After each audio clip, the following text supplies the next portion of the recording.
Okay, folks, welcome to Thursday Night Stock Charts Live. We're going to talk about sector rotation, shorting, SMCI, and what else? We're talking about yields. So I wanted to open this up, just taking a look at how the futures are opening back up. And you're seeing some pressure. They tried to rally the NQ, that's the NASDAQ 100. But you can see there's a rejection going on here. And they closed this index well off the highs of the day and just barely positive. Now, the proximate reason as to why that occurred, look no further than the 10-year yield. The 10-year yield moved up very, very high today. And at 130, this is how I knew for a fact it was the yields that were doing it. You had a bond auction that came off, and it went off very, very well. So yields dropped, right? What did stocks do? They went like this. All of a sudden, yields started picking back up again, made new daily higher highs, and then stocks went like this. So the chart of the 10-year yield is looking good.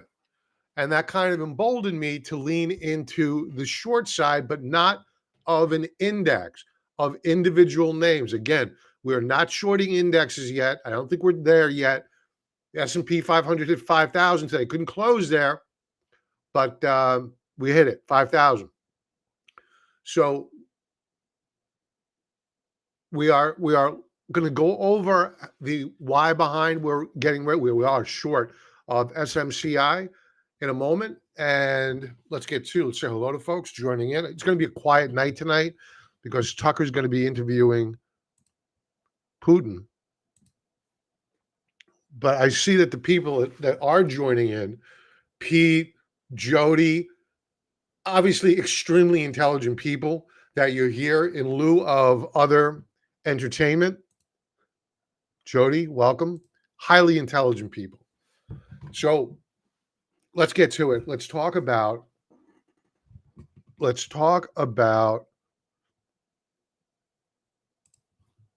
initially, let's talk about the basics. And we're going to talk about the structure of the market in a moment. I don't have a lot to go over. It's a quiet news day. So I'm going to blow through these really, really quick. And we're going to talk about that jobs report that came out the other day and how much of a bogus report that really was. So by and large, a quiet week in terms of economic data. ISM services came in a little bit better than what was expected.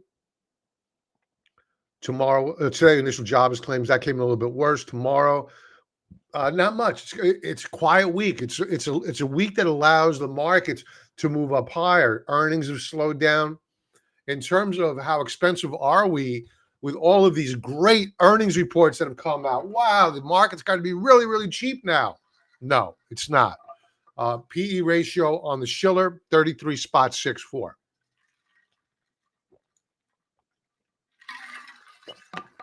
On a forward-looking basis, you're looking at a PE of roughly 20. That's above the 5-year and 10-year moving averages.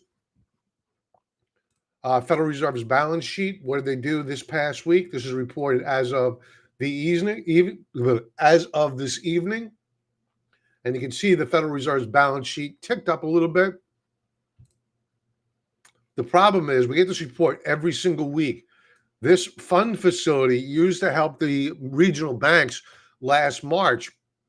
The highest request by these regional banks for a lifeline from the Federal Reserve. These banks are in big trouble. Of course, if the Federal Reserve doesn't step in. But oddly enough, the KRE, what did it do? It closed up today, and that allowed for the small caps, despite rising yields, the small caps rallied. And they rallied big. They broke out today. Now, taking a look at, this is Peter St. Onge. I don't know if I'm saying that correctly, but he really puts together some really, really good work. I'm going to play a clip of this. This has everything to do with that last jobs report that we had the other day. So let's take a listen. Let me make sure I'm sharing my audio. I got to stop sharing my screen. Try that again.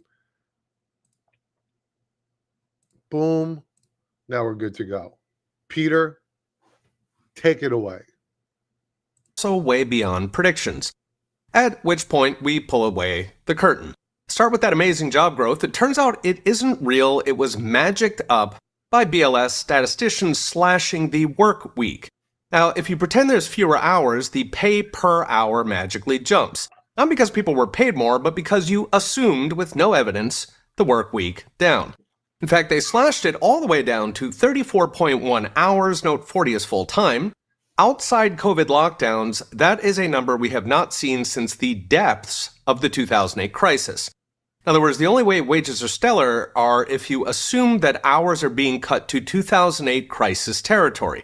Why would you do that? Two reasons. Either we are actually in the depths of a 2008 crisis, blockbuster or no, or you need some extra budget from the White House and told your statisticians to get extra creative. Worse is the jobs themselves. In short, they're not real, according to now a parade of data series. In a recent video, I mentioned the Census Household Survey, which actually asks people if they're working, and that suggests that roughly half the BLS jobs are fake. In fact, according to Census, last month we didn't get a blockbuster 353,000 jobs, we actually lost 31,000. Second, data on part-time work suggests that actually we created precisely 0 full-time jobs last year. What jobs we got were DoorDash and second jobs. All right, so you get the picture because here. People cannot make ends meet. I'm going to share this. So keep in mind that what this report did, it knocked back the probability of a Federal Reserve cut in March to virtually non-existent. I mean, this was above 50% before that report was released. Now, probability of an ease is 18.5% for March. For May, it's only 62.7. This was 100% at one point. June was 100%. Now it's like 95. So the damage that report did to the markets is pretty big. So what this is going to allow for are those companies that were begging, looking, seeking, they needed these rate cuts to stay in business. You're probably going to see bankruptcies rise dramatically because those rate cuts, which they were hoping for, have now been postponed. As you heard Peter just say, there was no job growth in 2023. Over the past year, no jobs growth. All of it's been fake. And this is why I've said in the past that when that report that was released last week, that's called the appropriately named the Establishment Survey. That is statistics. That's it. What you want to pay attention to is the household survey. And that's when they survey households. Hey, you're working? And then they take real data and they say, okay, this is what the real jobs were that were created.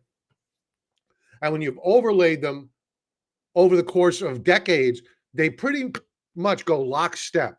Every once in a while, you get a deviation, but lockstep. Ever since Biden took office, the establishment survey is creating jobs, the household survey, not. You decide. So, other topics, again, slow news night this week. I don't remember this little news in a while. Red Sea troubles, this is still out there, and that's going to goose inflation. I thought this was interesting. I thought I'd share this. Microsoft, with the $3 trillion market cap, Microsoft is twice the size of the entire energy sector in the S&P 500, which generates double Microsoft's annual free cash flow. That says something about the sentiment of the market and how willing they are to remain attached at the hip to these Mag 7 names. So I think this is a very interesting chart in that there's so much room to fall here to get back to appropriate equilibrium for these big Mag 7 names, that there's a great opportunity to get in there and to begin shorting, which we've already begun to do. Now, I have a link below to a listogram that I put together on how I short extreme overbought stock. So it's linked below. It's free. Take advantage of it. And the chart that we'll be talking about today, and we spoke about this on, was it Sunday? Sunday night, I spoke about this is going to be on our list for the new trading week. And I began bear operations on SMCI, I believe on Tuesday, when I sold a call spread, a deep out of the money call spread. The premiums are very, very expensive here. We got paid a very handsome price. We're a little bit underwater on that right now, but you can see some topping action.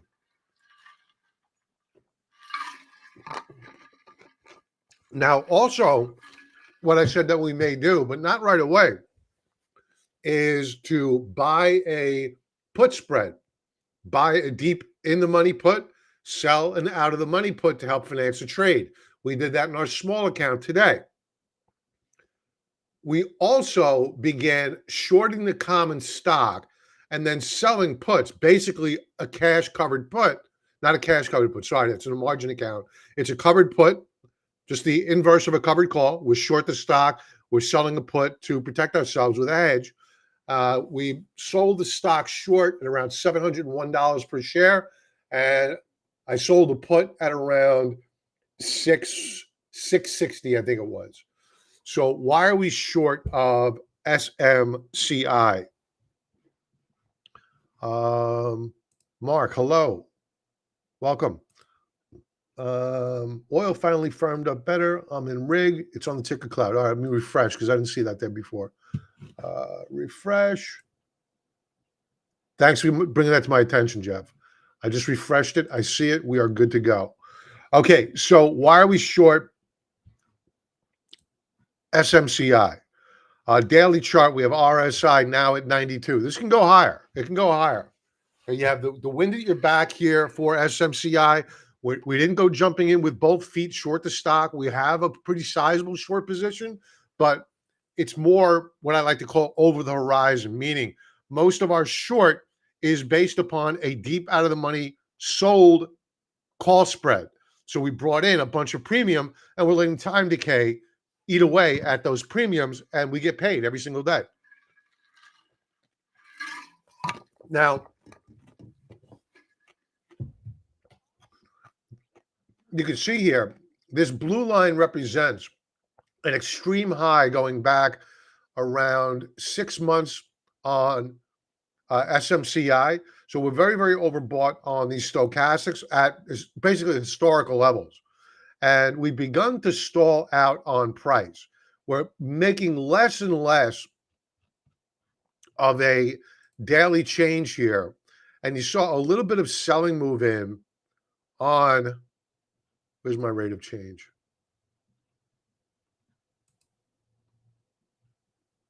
Or average true range, average true range. Here we go.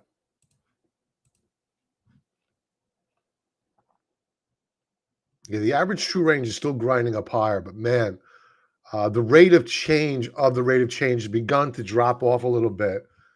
And when we take a look at an intraday chart on a 4-hour view, you can see that the average true range has begun to roll over. You're beginning to see topping action on the intraday internals of the stock. Also, we haven't retested the 50-period moving average since early January on an intraday basis, 4-hour basis, and ADX line is above 70. That's ridiculously overbought. So I'm not saying tomorrow that the stock is going to drop like a rock and it's going to go to zero, nothing like that. It's just due for a reversion to the mean. That's it. What that mean is, not quite sure. It could be the 20-period moving average, could be a VWAP, it could be the 50-day moving average. It could be a whole host of things, but I think that this is going to correct and correct very soon, especially with the yield, the 10-year yield beginning to pick up steam. Now, just to show you, I overlaid the 10-year yield here, and this is a weekly chart now, 10-year yield, and you can see that when the 10-year yield goes higher, The semi stocks and inclusive of SMCI, they lose their momentum. They lose momentum. They don't like rising yields. And what are yields doing at current? Well, they're breaking out. So that's a problem for stock that's trading up and into and has been up and into its third standard deviation Bollinger Band for the past 5 weeks. What is that? You're not familiar with it? In short, you're not supposed to be there. So I'm looking for a retracement on SMCI, probably down to 525. If it, and I would be looking to not even hold it that long. Hell, I would scalp a trade if it gave it to us tomorrow, if we pulled back to 625, because you have to assume that at some point in time, they're going to rally it back, try to take out new highs. And if it fails and it rolls over, well, then it could be a short yet again, especially if we break down to new lower lows. So watch the 10-year yield. And that's why I began the show off tonight with a look at equities and how they're trading this evening. And yields are by and large right now down at current, but they could easily rally back. So that's why we are short of SMCI. Also, the trade intraday, not a horrible close, but they rallied it and they sold it off into the close, which is what we like, or they sold it off into the afternoon, closed it off the highs of the day. I would like to have seen a close at the lows of the day. Didn't happen. They could rally this again tomorrow. If we begin to see more topping action, volume declining, which we did not see today, it was still above average. It declined versus yesterday. In fact, it's probably the lightest down up day in terms of volume in quite a while, but it's still respectable. And we need to take consideration of that, not get too aggressive right now. It can head higher. So we may, in fact, just scalp a profit tomorrow. And if it rallies in the morning and then goes negative on the day, then if it closes negative on a bearish key reversal bar, then we're going to go adding more into that trade going into next week. So that's SMCI. Again, I don't have much to go over tonight. I might even go the full hour. So let's talk about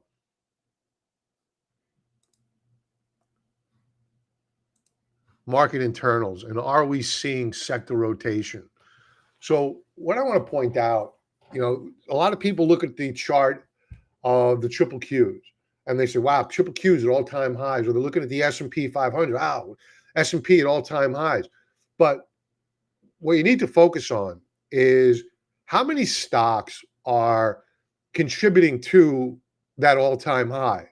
Or is it simply the fact that Microsoft is so big, NVIDIA is so big that they're just dragging these indexes up?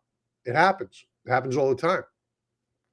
So the way you measure that is you want to know what percentage of stocks are making new highs versus new lows. And on the New York Stock Exchange, you can see that you have strong number of new highs versus new lows. That's good stuff. NYSE probing all-time record highs, good stuff. Good to go. The however is that, and you can see here why this is important. Before I leave here, here's the NYSE. And the NYSE will grind up higher, except for when yields are beginning to move up, right? So you had yields moving up back here. What was the NYSE doing? Moving down. Now, with yields moving down, NYSE has been able to move up higher. That's okay if you have yields breaking out, as long as you have more stocks making new highs than you do having to make lower lows. You need broad-based participation. Right now, this is a good-looking index. Now, when you take a look at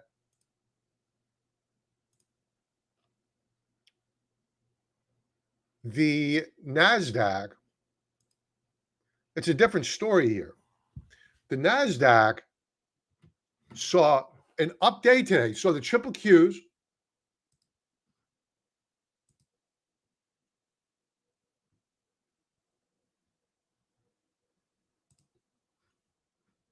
they're right at the highs of the week. Granted, they saw some selling late in the day. Here's a daily chart. All-time highs this week, right? The problem with that is that you don't have enough stocks putting in new all-time highs. This is a very narrow rally and mostly isolated to the semiconductor sector. But take notice of the deviation again. The NASDAQ is much more susceptible to rising yields than the NYSE. So if these yields continue to break out as they appear ready to be doing, and in fact, let's go to a weekly chart of the 10-year, then equities could be in a lot of trouble.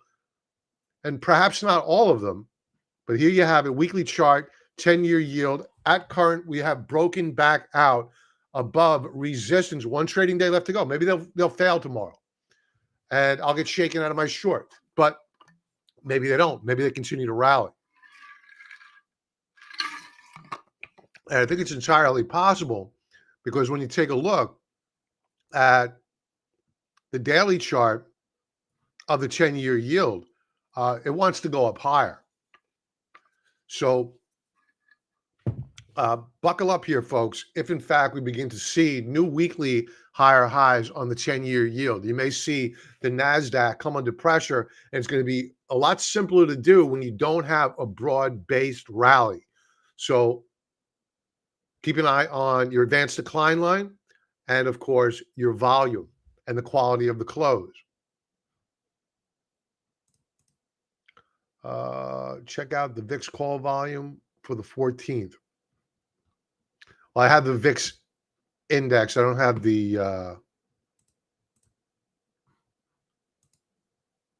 for the 14th. Are you talking about that contract?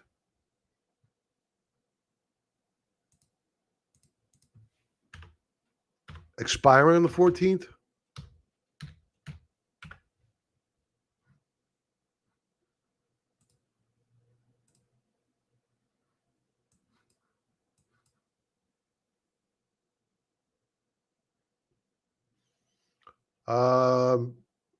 This is the February. This is actually they expire on the 24th. I don't know the symbol for the 14th contract, but I'll take your word for it if it was heavy. Overall volume, good volume. Okay. Volume on the February 24th was not that great. Okay, moving on. TLT, as you might expect, weak price action. That allows for bond yields to move up higher. Treasury inflation protected securities breaking down on the week. Dollar, big story here. Fade on the week so far. We're up on the week by about a quarter percentage point, but it's coming under pressure. I believe it was up today.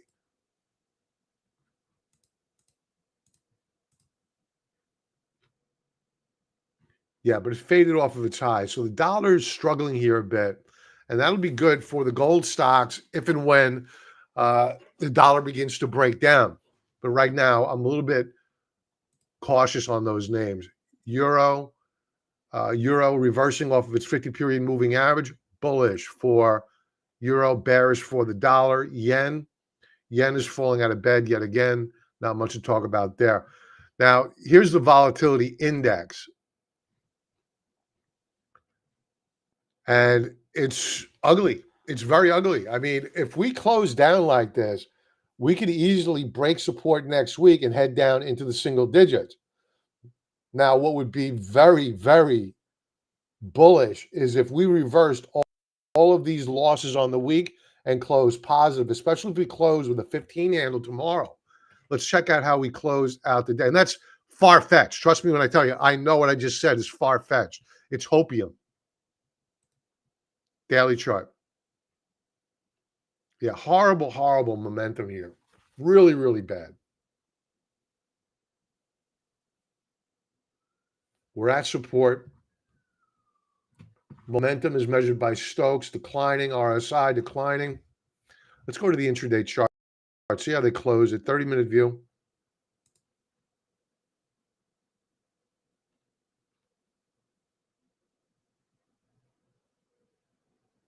Not a good close here.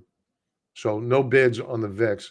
And it was up most of the day. At least the February contract was up. The index was not up today, but the February contract was up. All right, Dow Transports. This looks like it wants to break out. I mean, really bullish stuff. I started off the program saying that we're going to talk about sector rotation. The Dow Transports have yet to make new all-time record highs. So it looks as though they're setting up for a major rally here on the Dow Transports. So do we see money rotate out of the semis, out of technology, and now into the old stodgy names, Dow Transports, discretionary names, perhaps even staples? Moving on, Dow Jones Industrial Average. Now, the Dow Jones Industrial Average, if you believe in the Dow theory as I do, the Dow Jones at all-time record highs should be getting confirmed by the Dow Transports. It's not, and it hasn't been for quite a while now. So is it time now for the Dow Transports to play catch-up? I think it's entirely possible. Daily chart.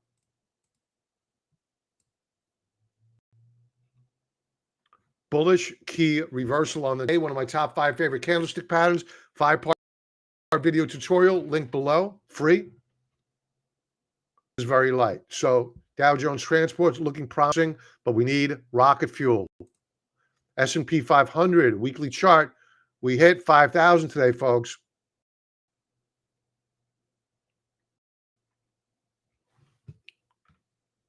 But we didn't hit 500 on the SPX. On the SPY, I should say. Yeah, there's 5,000 on the SPX. Money flow, very overbought here in terms of money flow. Let's go to a daily chart.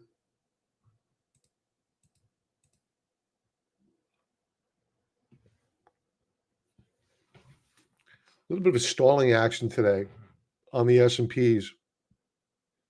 Volume is below average. Ooh, look at this. Look at this. I love bearish divergences.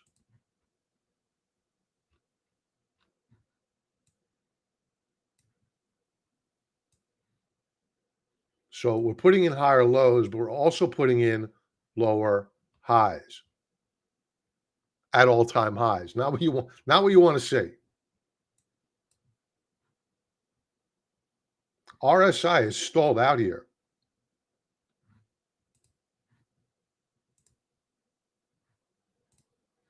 All right, Chip Qs. All-time record highs this week.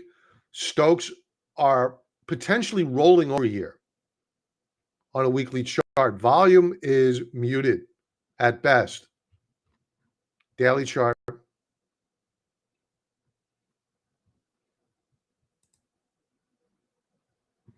Very similar to the S&P 500. And I would argue that the bearish divergence here is even more magnified on. Actually, we broke out. We broke out on RSI yesterday. Watch for a pullback and a retest of this breakout point, perhaps as soon as tomorrow. Let's see if we hold it. Look at this volume. Volume is horrible. Horrible. And take a look at the divergence here. I started noting this last week, and the bearish divergence here is really bad. We're putting in lower highs, yet we're making all-time highs. So this is not as healthy a chart as what it may appear to be.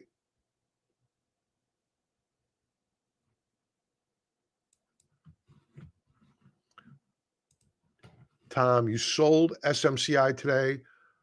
Congrats on that trade, man. Hope you did well. Yeah, we I don't know if you caught it earlier, but we opened up short positions this week. Moving on to technology, all-time record highs. Light volume. Maybe it'll pick up tomorrow. Daily view. Very thin volume here. I want to check out the semiconductor names. Beautiful candlestick action. Volume is probably going to come in about average. Let's check out the daily chart. Let's try that again. Let's check out the daily chart. A little bit of a fade off the day, but this can continue up higher. Good volume today. Let's check out the internals. 30-minute view. Not a good close today on the semis at all.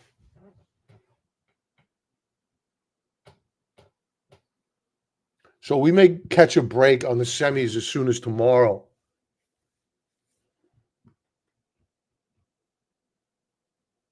Big volume into the close. So be careful of the semis. Now, LABU, this is a biotech ETF, leveraged ETF. We own it, and it broke out this week.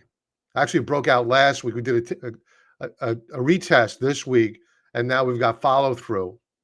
So I may be adding more to this tomorrow. Again, are we seeing sector rotation into biotechs, into transports?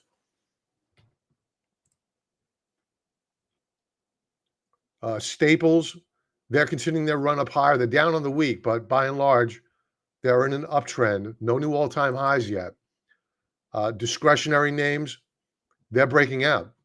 So again, I think that we're seeing money rotate into the less desired names, especially after earnings. And I think that after NVIDIA earnings are reported, I think that's on the 21st, then you'll probably see more money exit that sector, even on a good earnings report. If it's a bad earnings report, well then, poop's going to hit the fan. Discretionary names are looking really good here. Emerging markets, China did well this week. This is inclusive of China. This is looking okay. The strong US dollar is holding this back. I like ex-China better. So EDC is up 5 spots, 6-7%. That's a leveraged ETF. Emerging markets, not leveraged, up nearly 1.33%. I like this sector better. Good looking chart here, shrugging off the strong US dollar. Dash to trash yet? Yeah, that usually is what happens at a market top. And I've been saying it. You have Dave Portnoy back on with his day trade. Davey, you know the show on Twitter, DDTG, Davey Day Trader, something like that. It's actually funny. I watch it. I happen to like Dave Portnoy. So emerging markets are looking good here. And to Jeff's point, if you take a look at names like the ARK Fund, look at this setup here. That's a good looking setup. So you want to talk about a dash for trash. This is a good looking chart. Look at the SMH. Not the SMH. What am I talking about? IWM. Bullish key reversal bar. So I think what we're beginning to see is a setup for money going into small caps. And what is very, very odd is that small caps, they usually don't do well in a rising interest rate environment. So to see yields moving up higher today, along with the semis, that's pretty impressive. Daily chart. The question is, can it last if yields press up higher? Look at this move today. Up 1.5%. Energy stocks, they're breaking out. Energy looking really, really good here. Really, really good. They were up today. Getting ready for a breakout. Energy looking good. Transport's looking good. Oil. Oil is up on the week by nearly 5.5%. Daily view. Big move today. Up over 3% on the day. On volume, no less. Gasoline prices. Now, this is going to be a problem for the Federal Reserve. Gasoline prices are up 19% alone this week. Look at that move. Holy cow. Look at that move. That's a massive, massive move.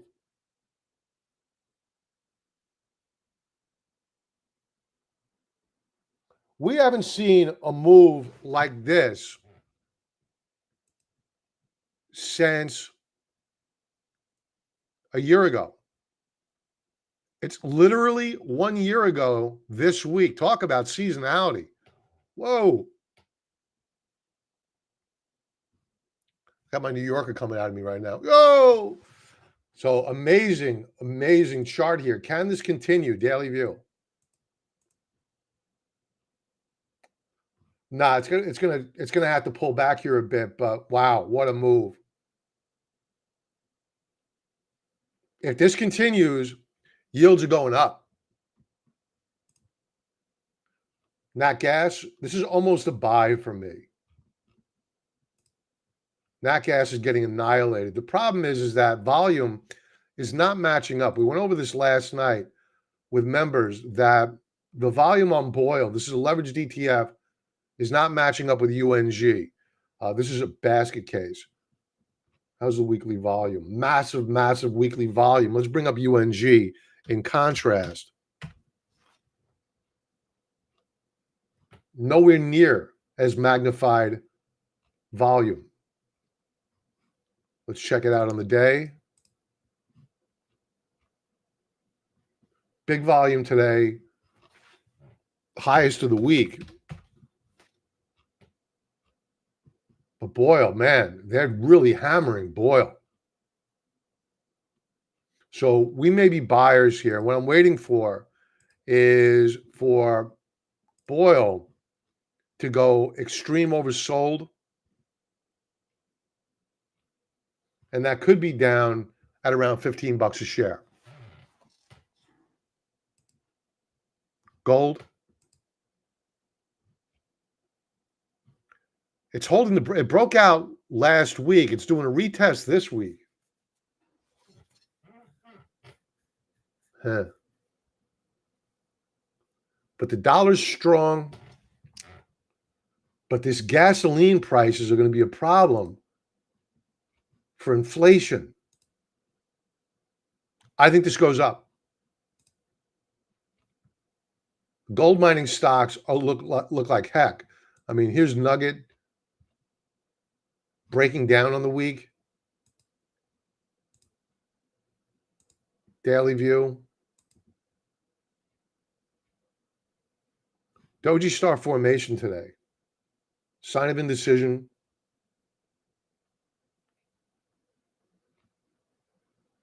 Very thin volume. This may rally. Let's check out the intraday close, 30-minute view. Rate of change picking up really nice. Nugget looking interesting here. Silver, AGQ. It's down on the week. The however is that on the day, we were up 3%. What was gold up today? Or was it up? I think it was up today. Gold was down. It was up earlier. It closed down. Silver closing up. Higher lows in RSI, bullish. Good volume today. Stokes potentially hooking up. Interesting. All right. Okay, let's do some uranium stalled out. Let's do some chart requests. I'm probably going to call it a night early tonight. I know that Tucker is interviewing. It's a light crowd tonight because of Tucker. I almost canceled it. But I didn't think that would be right because all of you intelligent people here that are interested in the markets, I would have denied time to. Pete, China went into deflation mode. How will that affect the U.S.? Um, they'll probably export deflation. They'll cut prices on their goods, and you'll see a little bit of deflation here. And the problem is that could hurt if they dump their goods on our market. It could hurt names like Tesla if they're importing their EVs. Could hurt the solar industry, except the solar stocks are rallying this week. So maybe that's priced in already. Okay, let's get to it. I have to do, kind of already did AGQ for Wendy, but Wendy will take a look at it on TrendSpider, see if I'm missing anything in terms of support and resistance. Let's begin weekly view. And you can see that AGQ broke down last week, actually broke down this week here, the week of January the 15th. I wouldn't go adding more here until we close back above, call it 25, 25.25, because I like that number, 25.25. Daily view. It broke out on the day, broke through this fractal resistance level. RSI hooking up, looking interesting. AGQ, interesting. 25.25, I'd add more there. We already own some. Jeff, Rig.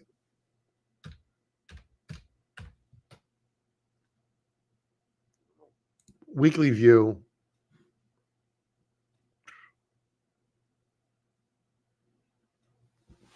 Transocean's a Switzerland company? I'm just seeing this.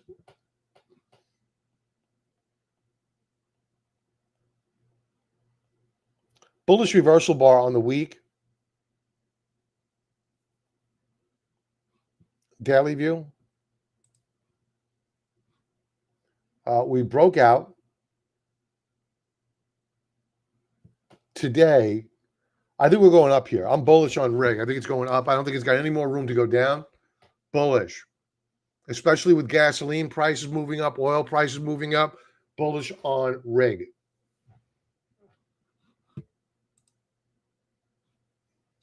Let's go to Jody, Affirm, AFRM.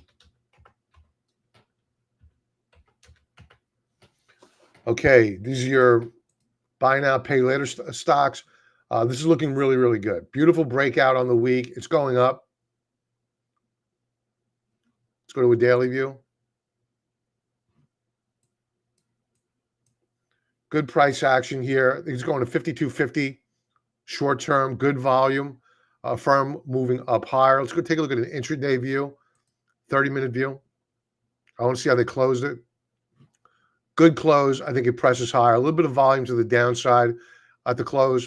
So if you get a pullback to VWAP at 47.93 or 47.50, you may want to consider adding on that pullback. So Affirm looking very good. iRobot, the stock has been beaten up pretty bad. I was thinking about buying it, but I'm worried about ongoing concern issues here. I think it's official that Amazon is backed away from that deal. Unless something's changed, please drop a comment. I do not want to give bad. Did they report, Pete? Pete's saying that Affirm is down in the after hours.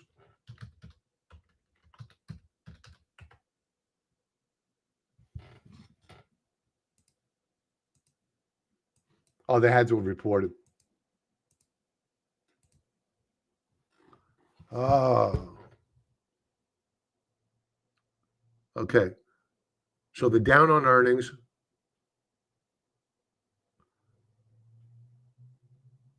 Their loss narrowed. Revenue surged.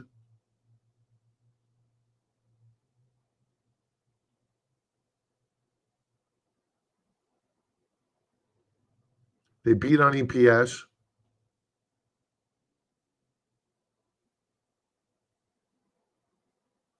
I'm looking for guidance. I'm looking for sales and guidance. Guidance for Q3 gross merchandise value, blah, blah, blah. Looks like they raised their forecast above expectations, consensus.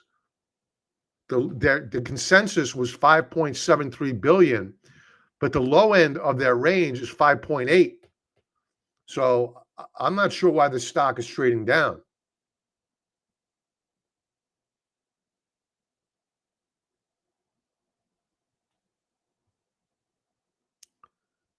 They missed by a penny on EPS, but this is a buy. I'm not, unless I'm missing something here. This looks like a ridiculous sell-off.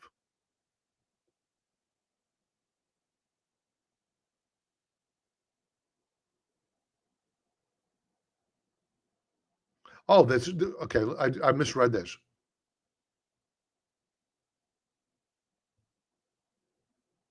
So they reported less of a loss. They actually beat on earnings, less of a loss. I'm not sure why the stock is down. They must have expected a lot more out of the company than what they delivered. I think that this is an opportunity. They will probably take this down further tomorrow morning. I think I would be a buyer on that sell-off. Wait until the first hour, 2 hours of trade, and then I would be nibbling on it on a firm. I'm not seeing anything wrong with the earnings. Okay, iRobot. Bob, what do you think? Wing? We'll take a look at it, Tom. All right, so iRobot, it's got debt to cash is over 100% or near 100%. You don't have a lot of shorts in this name. I thought there were. There aren't. They're not making money. DOJ killed that deal with Amazon. And Amazon was going to pay a ridiculous price too. So, this is a lottery ticket to me. You're either going to make a lot of money, you're probably going to lose all your money, one or the other. So go into this trade knowing that. Now, it broke weekly support last week. It's up on the week so far. Maybe you're going to get a short squeeze here. But again, there's not a lot of shorts in this name. It's a lottery ticket. I don't see a lot of hope for the company. I think their only hope is that somebody buys them out. And it's got to be somebody with deep pockets because they have a lot of debt. So I could see a short squeeze, perhaps up to VWAP or to an extreme up to $17.50 per share. Other than that, I would walk away from this. Wing.